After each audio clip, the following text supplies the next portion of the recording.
The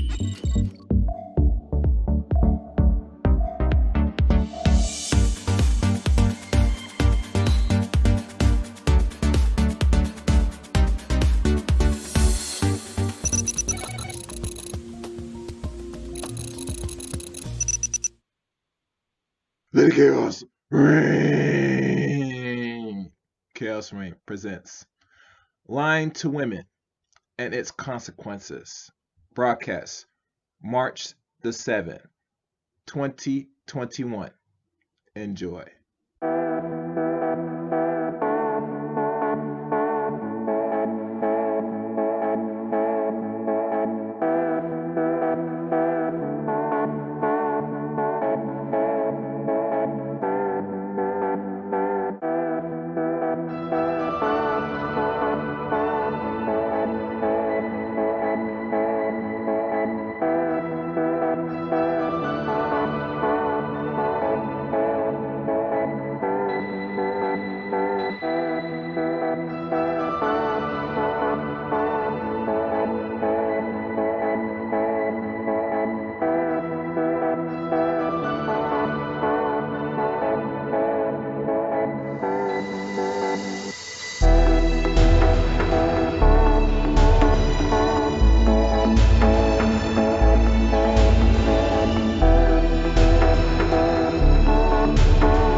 The views expressed on Talk Real Solutions, hosted by Tyrone Thompson at TalkRealSolutions.com, are the views of Tyrone Thompson and do not reflect the views of TalkRealSolutions.com, YouTube, or etc. The content here belongs to Talk Real Solutions and its many contributors.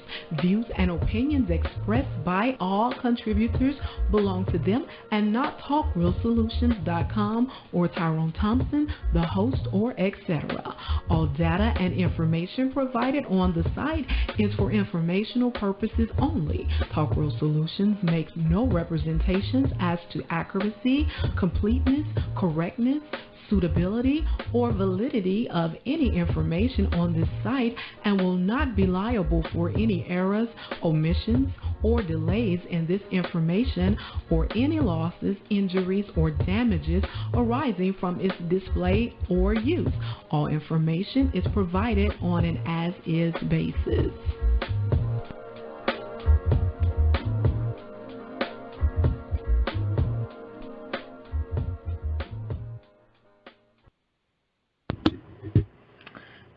In the world where there's crime, corruption, violence, murder, rape, theft, and all forms of atrocities that plague the world in which we live in today, what you're witnessing, we are living in a state of chaos. And it'll take a more greater or extreme chaos to restore the order in which the world we live in today. Good evening, people, black people especially.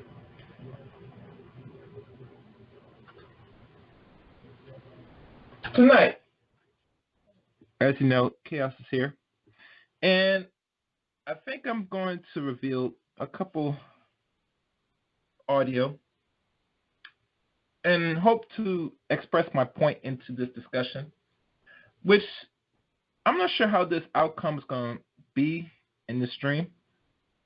It might be personal. It might be triggering. It might even be entertaining, or we could just have this conversation. Nonetheless, this is something that I've been holding off for a while now since I came across it maybe a month, 2 months ago maybe. But nonetheless, I think it's the best time now to come forth and talk about it. But before I give you the details of today's stream, be so kind to go to Talk Real Solutions, where you see latest articles, news that's going on, current events, especially on the website. All that information is located on talkrealsolutions.com. You can also donate as well to the website as well. Wherever money you want to throw into it will be appreciated. Also, you can find Talk Real Solutions on YouTube and on Facebook. Facebook is titled Talk Real Solutions. If you like the group, you will also be invited to this special chat room on Facebook, where a lot of information is being brought to the attention to people that's in the chat room of Talk Real Solutions on Facebook. And it's getting very much hectic because, there's still this debate about, in the chat room, should people get vaccinated or not. And I've noticed from another person on this platform did a stream on this, even dedicated the first year anniversary of when America was, I guess, hit with COVID-19. I think it might be a year now. I thought it was usually like during the end of March, going April, but yeah, I think it was the first week of March we started to know that it came to America. But it was already here globally already, that people are not aware of, because this is something that they've been working on for the last decade.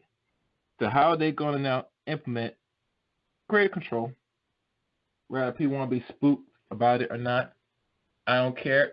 The fact that this is something that was orchestrated for a good long time, and what the outcomes of what we're seeing is the effects not only to the people in America, but the economy itself.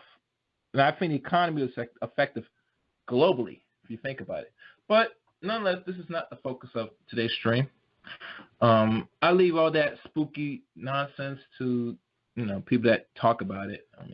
I've probably covered that enough partially last year with the stimulus bill.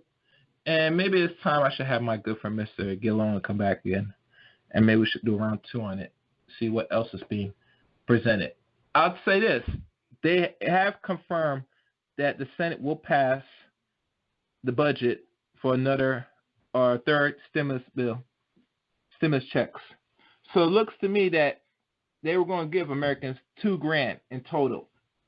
They gave the first $600, and now I believe they're going to probably give like $1,400, maybe. I gotta check the details, but I might say that maybe for another show.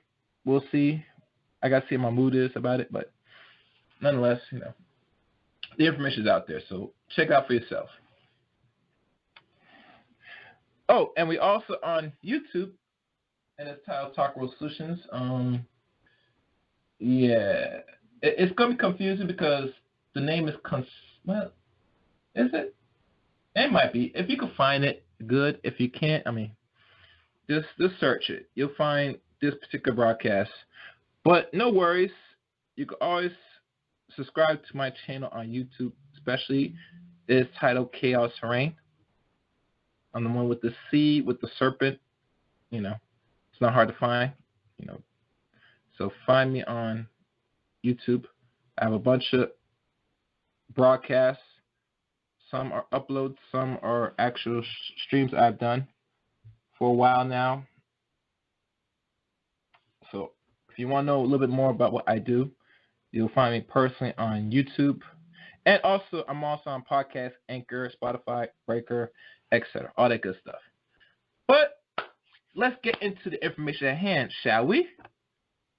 Tonight's subject, Chaos8Reign presents Lying to Women and Its Consequences. Now, why I title this Lying to Women?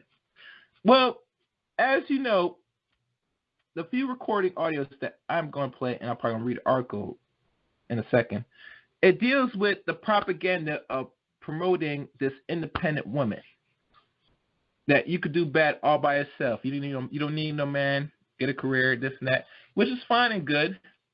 But I know that when it comes to black people in America overall never had it easy. Matter of fact, average households in America that were black worked. So when people tell me say that their mothers never worked 70, 60, or almost 70 years ago, back in the 50s, and we could say 40s, it's not really factual. The only person that really wanted to work in the system, particularly the European man, made it possible, is that he made it possible for his own woman to work. This was not necessarily the case since these people had control of America's soil for nearly 400 years. But like I said, a lot of women or modern women of that time, during the 50s, 60s, that never worked, wanted to work, and they were conditioned to work, including black women. But black women was always working, on the average, mind you. So what I would do now, I'll play the audio version of this and read you the news article of this. And I'll probably get some commentary. So listen good and enjoy.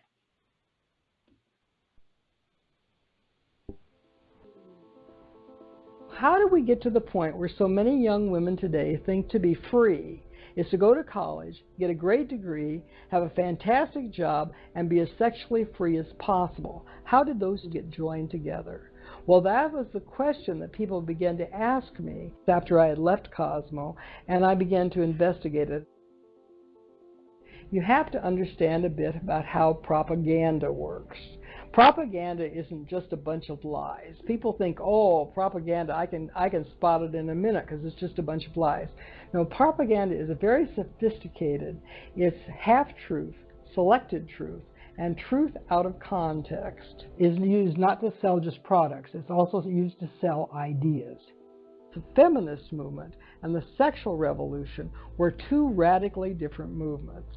The feminist movement was fighting for equal opportunity for women in education and the workforce. The sexual revolution was fighting for all sorts of sexual freedoms.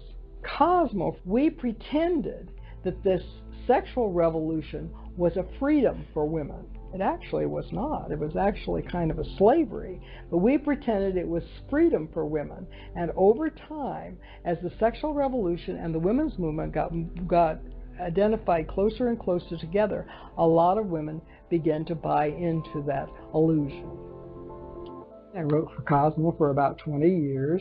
I came out of J School, University of Missouri School of Journalism. I was trained very well to be a good reporter, and then I immediately fell from grace and started writing lies for Cosmopolitan magazine.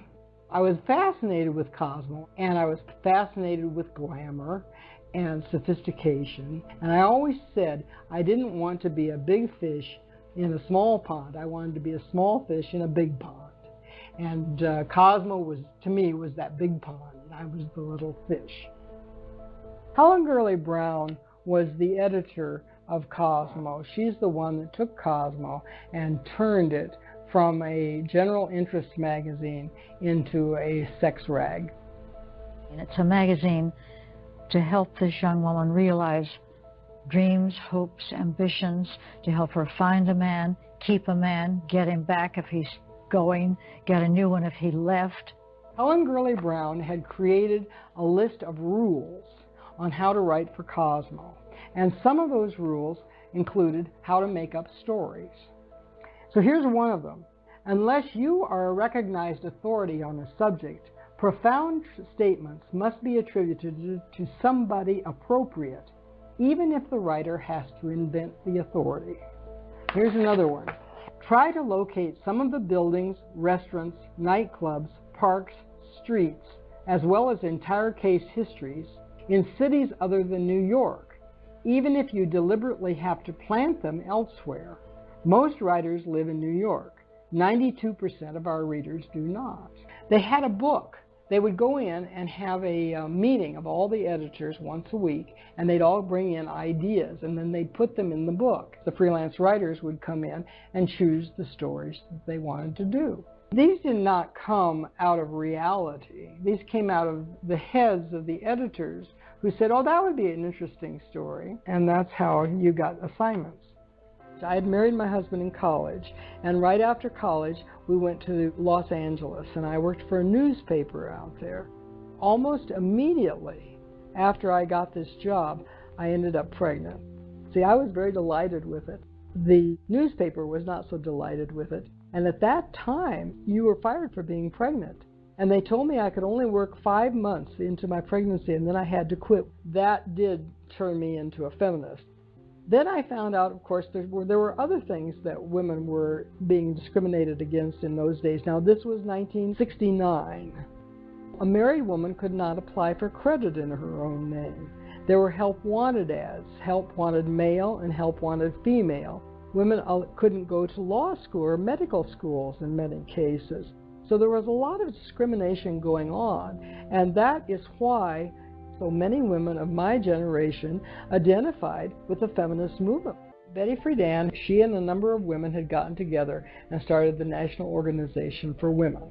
Again, they were fighting for equal opportunity for women in education and the workforce. It's very well documented that the abortion movement was originally a man's movement, an upper middle class white man's movement. But there was a man, and there were actually two men, who were fighting to get abortion legalized in America. These two men knew Betty Friedan very well, and they worked very hard to try to convince her to insert abortion in the women's movement's political Bill of Rights. The media weren't.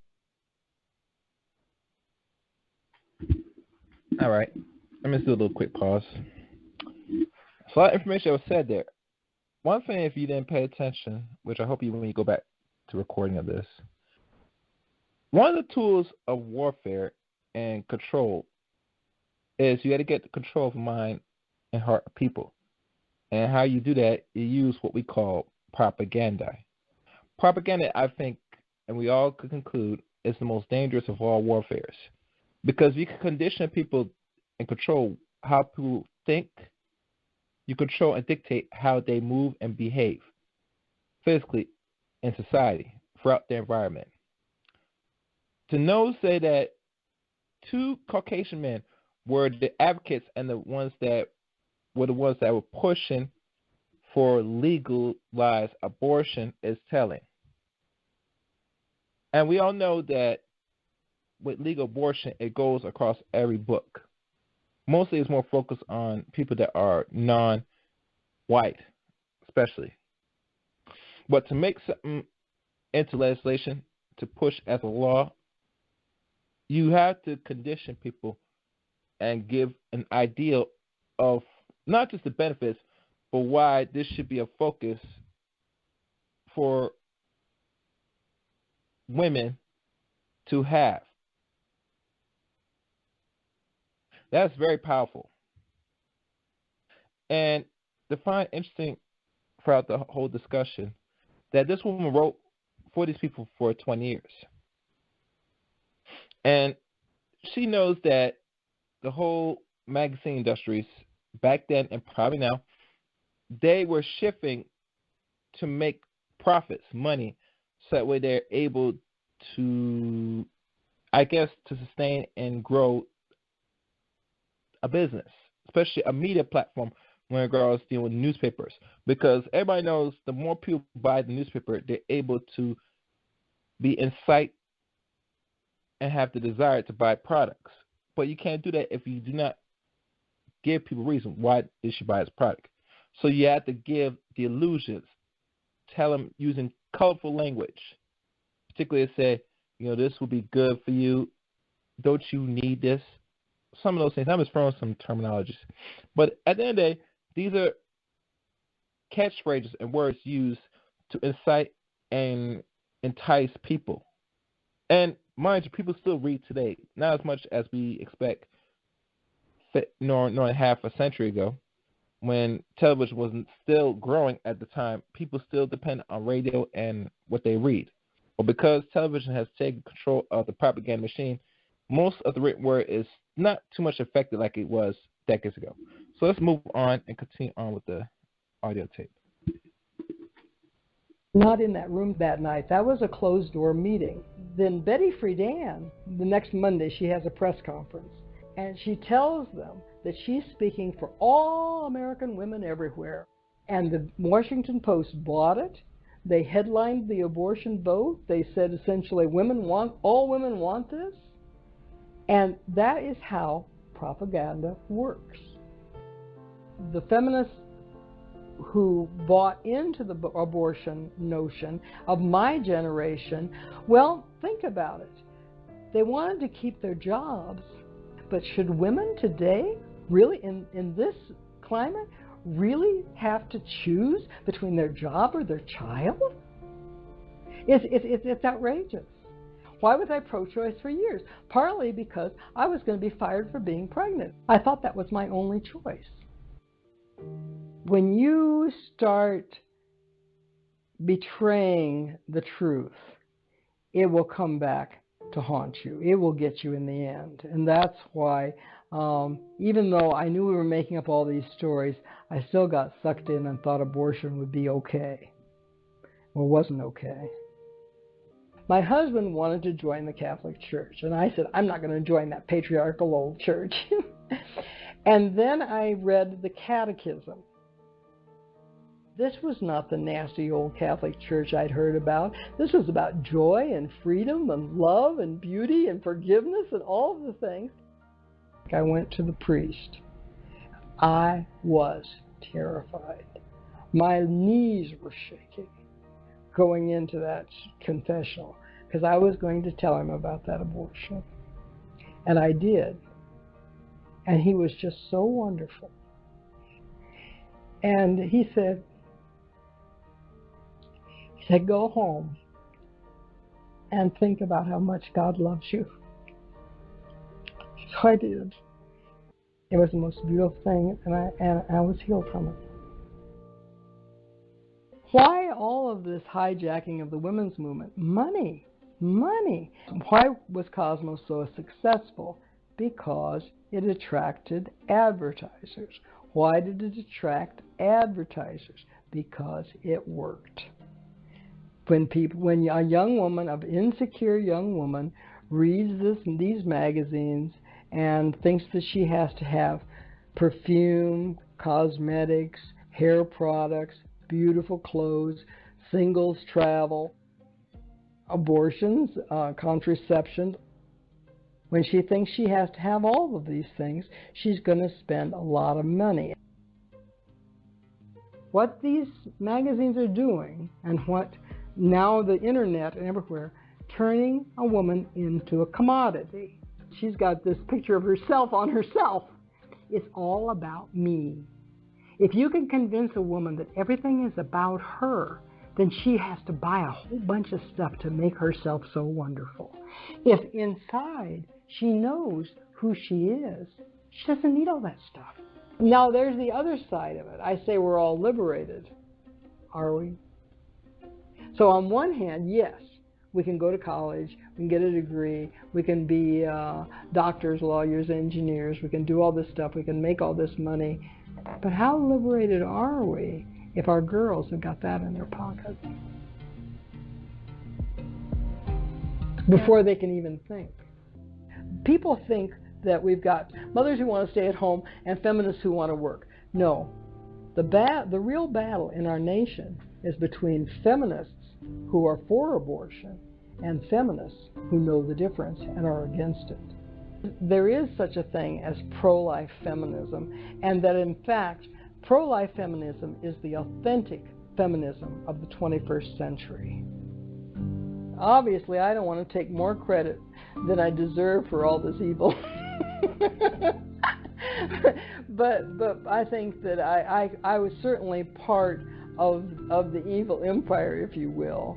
And what I would like for it to come out is for young women today to tell them the truth so they could see how my generation got it wrong, why we got it wrong, and how they can do better, how your generation can do better. They're telling you, on the one hand, be yourself. On the other hand, they're saying you're not good enough the way you are. Buy all this stuff to be beautiful. Why aren't you beautiful just the way you are? Here's the perfume. Oh yeah, you stink too.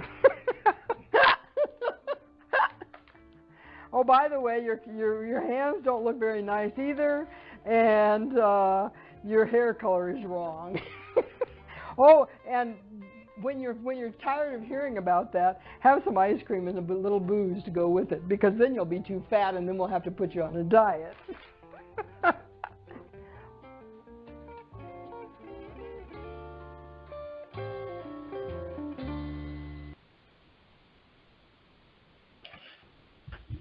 Yes. Let me check. That was good.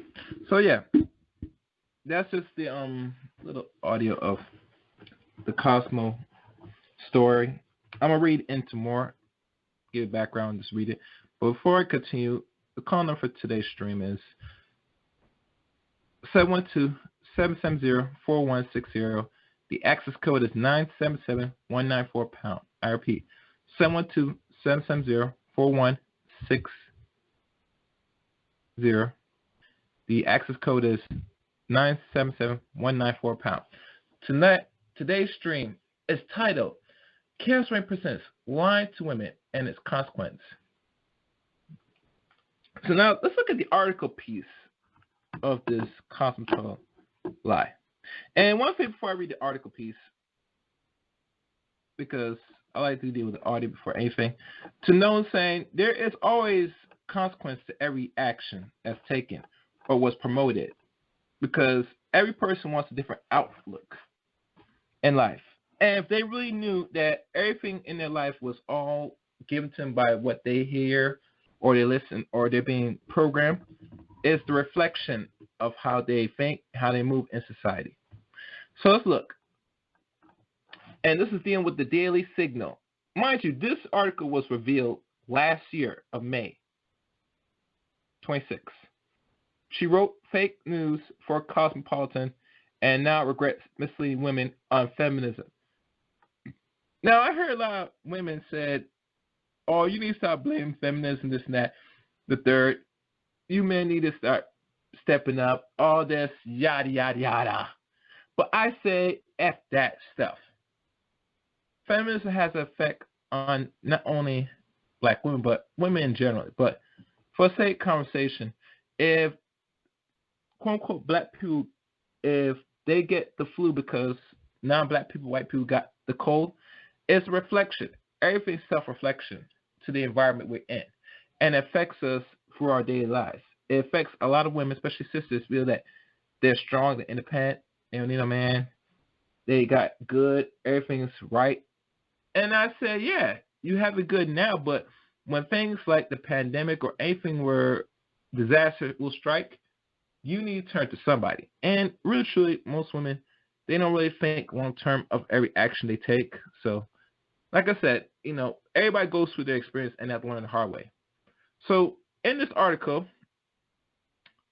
letter WYO, Sue Ellen Browder, wrote fake news before fake news was even a thing, except she preferred not to call it that.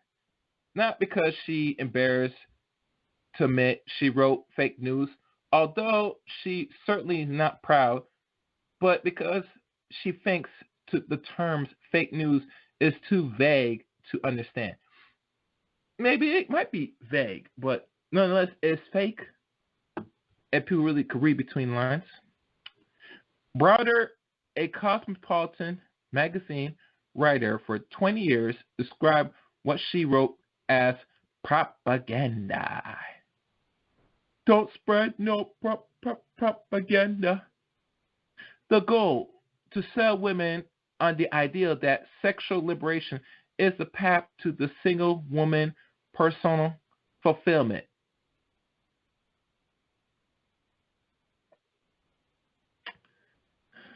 Propaganda is very so sophisticated.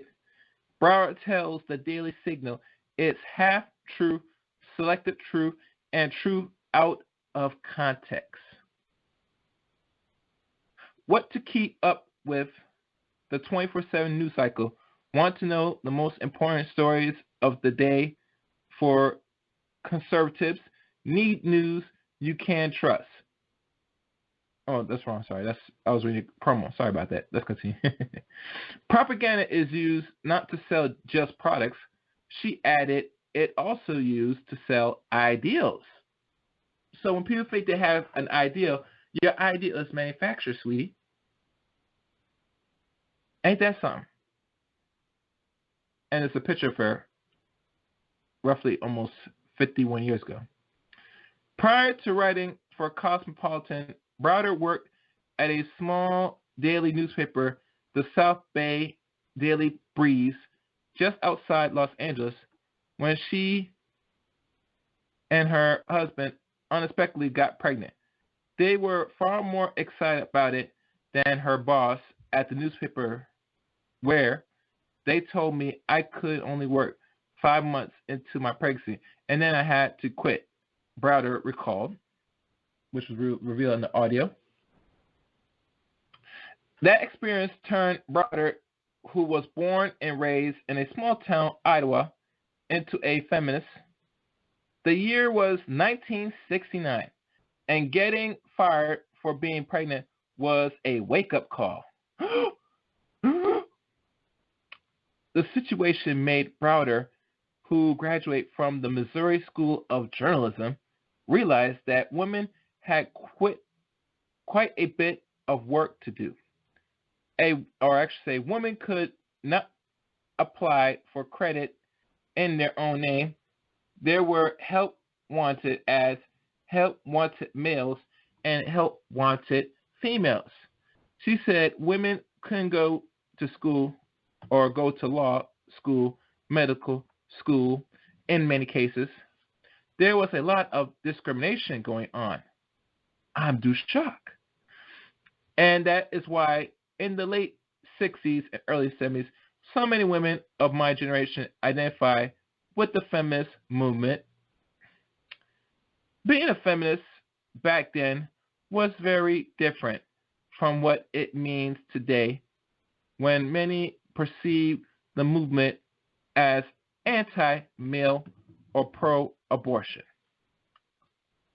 The feminist movement was fighting for equal opportunities for women in education and the workforce. Browder says of its early roots, the sexual revolution, on the other hand, was fighting for all sorts of sexual freedoms.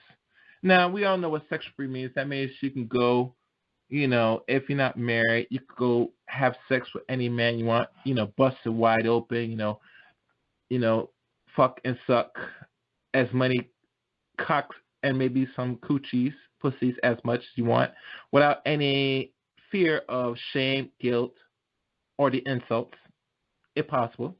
So, during them times, women had it good. If you think about people, they had a real good fight for those type of rights at the time. Hell, think about it. Even women fight the rights to do all that and still hope to get a husband, get married, and have kids, which they do, mind you.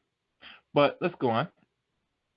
So how did the two become so intertwined? In part, Browder says through the propaganda she wrote, beginning in 1971, roughly now 50 years ago. Imagine that, how time flies. Broader worked under the legendary Helen Girl Brown, who was Cosmopolitan's editor-in-chief for more than 30 years, and author of the best-selling 1962 book, Sex and the Single Girl. And let's click onto this, see what that is. Oh, this is roughly now 59 years old of January the 1st. And they got payback for this as well. And let me check what's more on this book. There's not really much. This is an old book. Yeah. Like I said, I might leave links to this. Let's continue. Taking cues from Playboy magazines, Brown turned the struggling magazine into an international empire, which we all know is international empire today. As you know, there are many wonderful works of front page artwork of women and probably men, mostly Cosmopolitan is more geared towards propaganda of women, that they are mostly on the front cover. She gave her writers a print list of rules to follow, which include instructions about how to make up parts of their stories to sound more convincing. Doesn't that sound familiar? How most newspapers today or things you read to convince you and teach you and tell you lies? But, like I said, most newspapers, and I can say magazine articles, on the average, is written in a 6th grade reading level. And I believe it has not really changed throughout the decades, because that gets you your foot in the door once you're able to read above a 6th grade reading level. Most people today, I'm not sure about black folks, especially the men, a lot of them don't even get past the 4th grade reading level. So obviously, if you can't even get past that, if you're reading or practicing reading, you're going to miss out on certain information and languages that's written in the written word, certain words, titles, etc. It will throw you over a loop. Let's continue. Broader still owns her original copy of the rules today. Flipping through the pages, she read 2 examples out loud. Unless you are recognizing authority on the subject, profound statements must be attributed to somebody appropriate, even if the writer has to invent the authority. Sound familiar? Try to locate some of the buildings, restaurants, nightclubs, parking streets, as well as entire case histories in cities other than New York, even if you're deliberate, have to plant them elsewhere. Most writers live in New York. 92% of our readers do not. So if you read an article, particularly if it's talking about a geological location, 9/10 time is somewhere that they line that they're writing across the states. So keep that in mind. I think this rule in this book, or the playbook that was designed back in the late 60s, what I convincingly will say was used in other news articles and magazines. Because let's be honest, the ones that are more popular, the magazines, are the ones that are selling advertisement. So obviously they have to follow these type of rules if they want to make a profit, because every media outlet is here to promote and sell products to a consumer base, particularly women. Let's go down. By planting salacious stories about women having extravagant affairs in places such as Cleveland and Des Moines, Browder says the magazine spread its more throughout the country and throughout the culture by pretending that they were much more widespread than they actually were. One of those cosmos was the idea that abortion was a woman's right. Years before the Supreme Court ruled it is constitutionally protecting right. Broader details the story of how a small group of feminists insert abortion into the agenda of the women's movement. In her 2015 book, Subverted: How I Helped the Sexual Revolution Hijack the Women Movement, which is a book that came out 6 years ago. Imagine that. Let's click on this. Yeah. Yeah, it's now approached 6 years. They got a hardcover and a paperback. I advise anybody that's a reader, after read it, they should buy this book or, read it through Kindle to get more of an insight of this.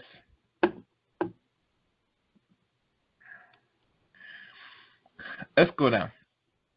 She documents the digest of many pro-life feminists, or discuss actually. But from that point on, the narrative was set. Essentially, all women want this, and this is how propaganda works, Browder said. While Browder was married and living a traditional lifestyle quite different from what she was espoused in Cosmopolitan, she too was corrupted by its influence. At one point, the idea of those pages seeped into the most personal decisions she and her husband could ever make. Now, let me pause right here. I'm going to say something that women are not going to like to hear. It is said that women use more words than men. I'll take that as a fact. Because you have to communicate not only to the opposite sex, but you have to be able to communicate and articulate to your babies. One of the dangers that a lot of women don't understand, why it is very essential that you as a woman, you cannot consume any form of media, whether a written or visual, television or, all things that you see visually, is because you are easily prone for programming. Not saying men can be programmed, but it is a fact that women are easily subverted to programming than men. And they use that and conclude that what they see or they read, they take as reality, as factual. So when a man named Obsidian said about, if it's not on the big Jumbotron, it's not real to a lot of black women, he is actually right. Because he knows the power of media, how most women, not only white women but black women, are very much controlled and they dictate on their thinking and the behaviors from what they watch or read. And we all know Negroes don't read much anyway. So the next best thing for propaganda or controlling minds of non-white people, black people, is you got to put it through television. And it had effect, even her, the writer of this, Miss Browder, and her decision and how she moved with her in her own relationship. And it become very scary. So let's move on.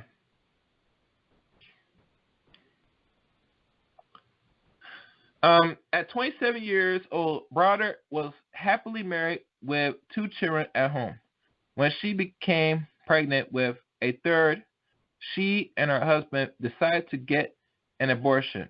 It was 1974, the year after Roe v. Wade. Browder, who lived in the Los Angeles area and later in the 2-part of Connecticut for most of her time writing for Cosmo, says she had this abortion in the same hospital where she previously gave birth. Damn. I did not realize what a traumatic experience that would be later in my life, how much that would haunt me. After 20 years later, in 1994, Browder last piece appeared in Cosmopolitan. After 10 years after that, she converted to Catholicism and sought the help of the church to heal her from the abortion. That's the power of media, man. That make you program you to do whatever because you don't have control of your own mind. And that's the honest truth. You're being programmed. They tell you what it is, how you should move, how you should live. That's scary, people. Wait a minute. When you start betraying the truth, it will come back to haunt you, she said. It will get you in the end.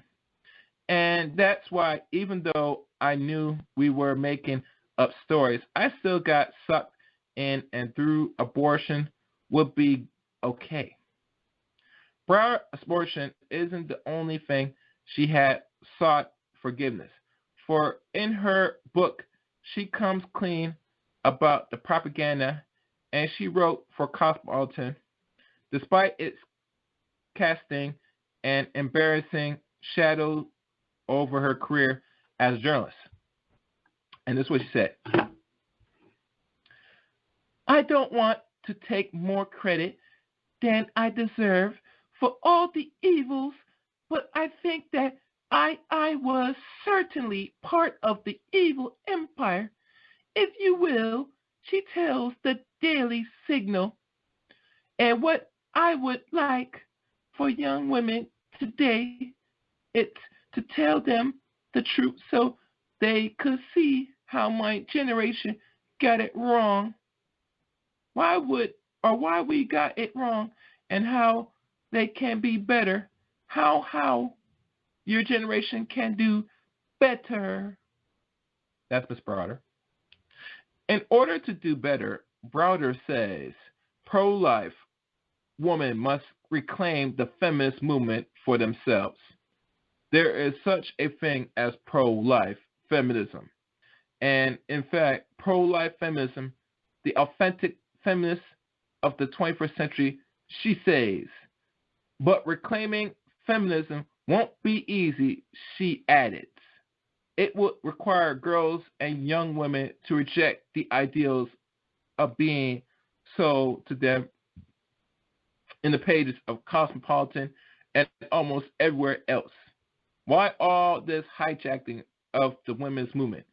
Browers ask money. And I'm going to highlight that in bold words. It's all about the money. Money, money, money, money. Money. It's all about that green, baby. You need that dollar bills, man. This is what fuels a capitalist order, a capitalist system we call America. If it's not talking about Benjamins or green paper, it's not talking nothing. It's all foolishness. You get it? Good. Why was Cosmo so successful? Because it attracts advertisers. Why did it attract advertisers? Because it worked. When a young woman is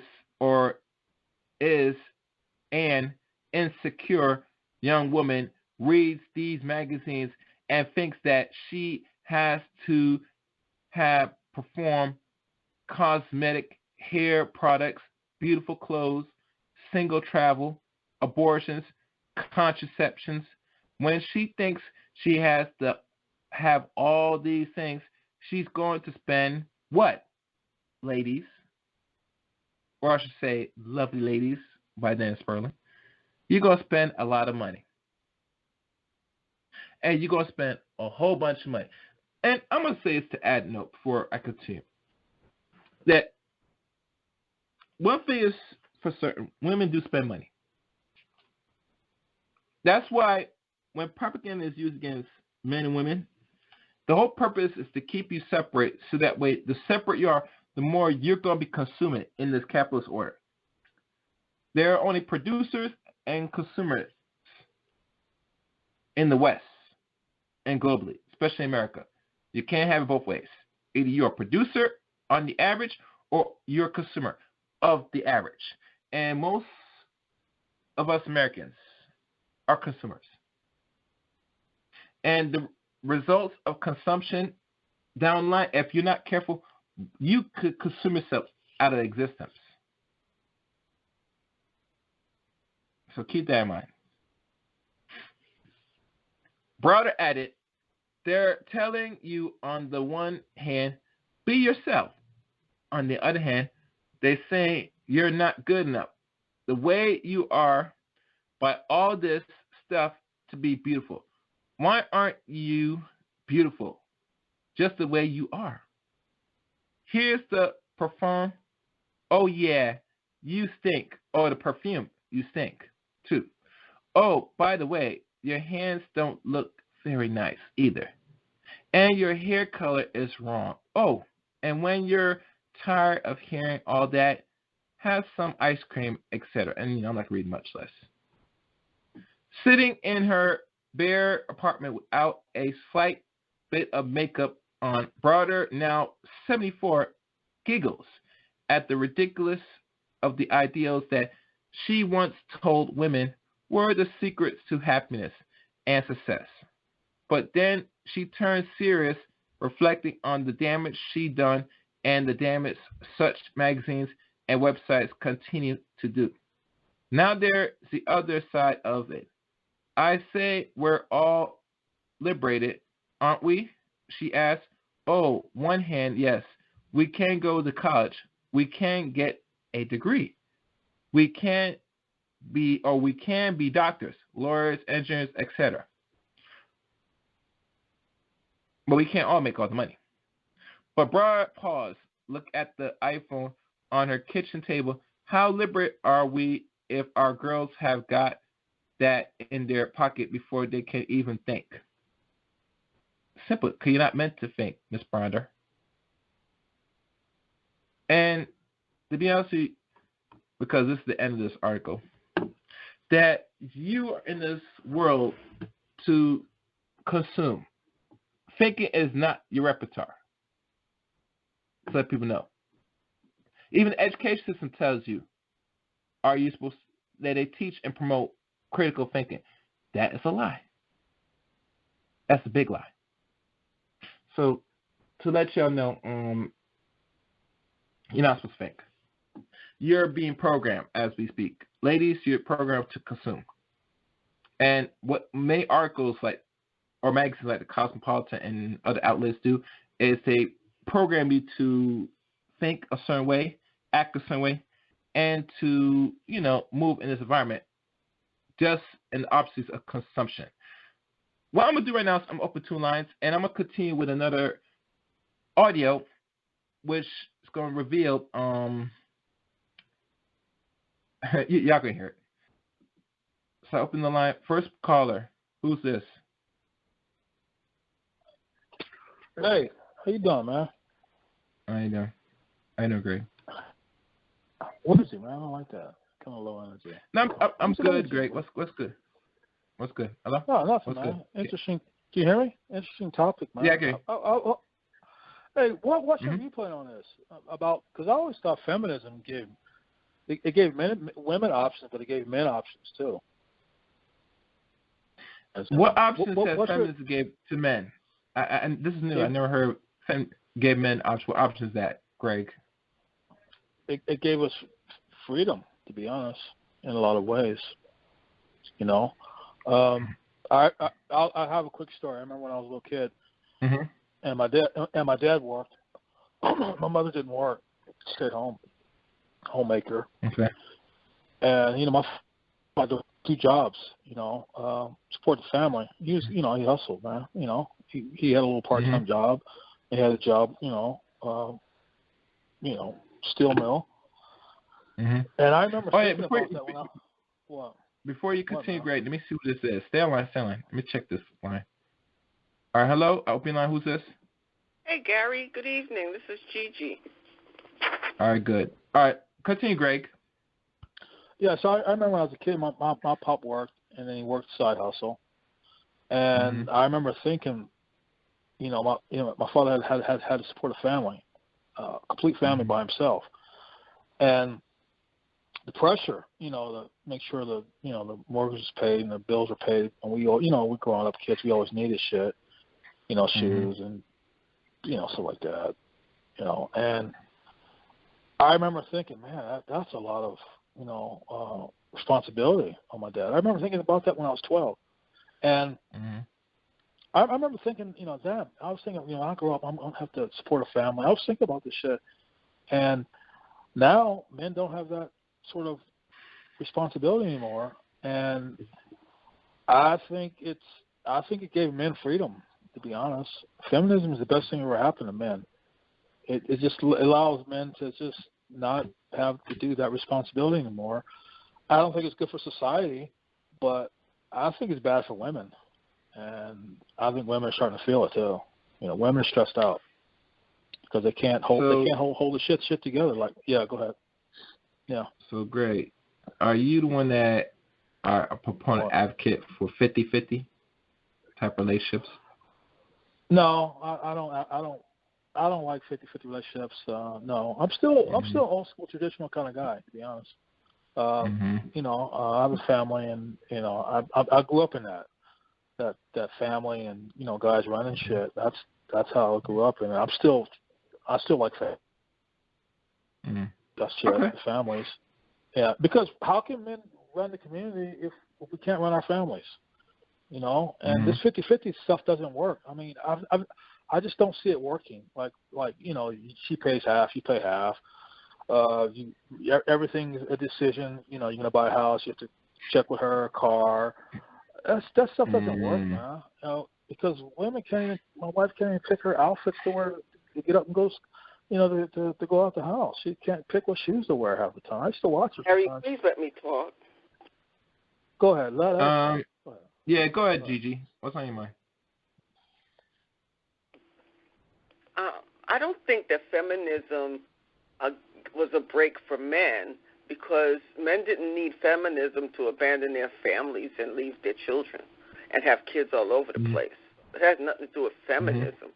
My mother worked as a nurse.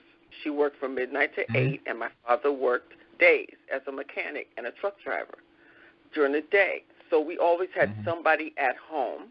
And because my mother worked, she built her daughter's self-esteem, and she aided my husband.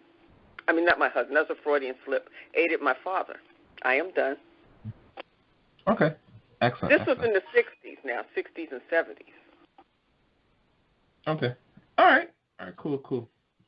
All right, Greg. Let me play the next audio. Wait a minute. Any other questions? Wait, yeah, Gary, I want to tell you something. You said, I don't know how you pronounced it. I think you said Des Moines, but it's Des Moines, Iowa.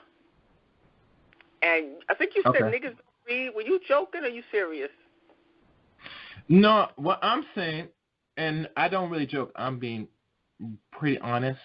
In regards to the articles and books and certain things, average person mostly that was focused on that article that I was reading, it didn't say niggas don't read. I said our people don't read much, because how those things are structured and written were written for a certain grade point reading level. Now, I'm not saying every black person can't read. Really? Hold on, listen. Wait a minute. Hold on, listen. I'm not saying every the average black person can't read a certain. Hold on, listen. Wait. But those articles, on the average, if I ask the average black person, most black people, men and women, especially women, don't read Cosmopolitan like that. And not saying they can't read it, but it's not of interest on the average. Well, you might find some of us might read a newspaper, possibly, but overall we just don't. There's no need for us to read like that unless we either go to school or we have to. But let me address this. Also, depending if it's something we like women might read like drama books, sex books, and some dudes might read comic books if they read comic books. But in regards to reading like normal stuff that's every day, that's something our people we just don't do. So in regards to the time when she wrote for the Cosmopolitan for roughly 20 years and creating the propaganda piece for women. Hold on, I'm not done.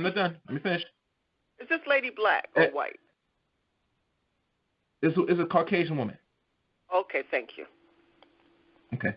So what she wrote during that time was to influence and cite the ideals to the modern woman during that time that helped push what we call this movement that was helping orchestrate, especially with the abortion that was really orchestrated by two Caucasian men. The men that orchestrated, we do not know because there was no information during that article and the audio recording into the article of the lie and the propaganda of Cosmopolitan. So as far as I'm going to go into that. Any other words and questions before I play the next recording? Thank you, Gary. Thank you. You have reached higher and higher. And the singing and the female impersonation was spot on. Thank you. Thank you. All right. Respect. Okay. Let me see. Where is this? Oh, yeah. And the call number for today's stream is 712-770-4160.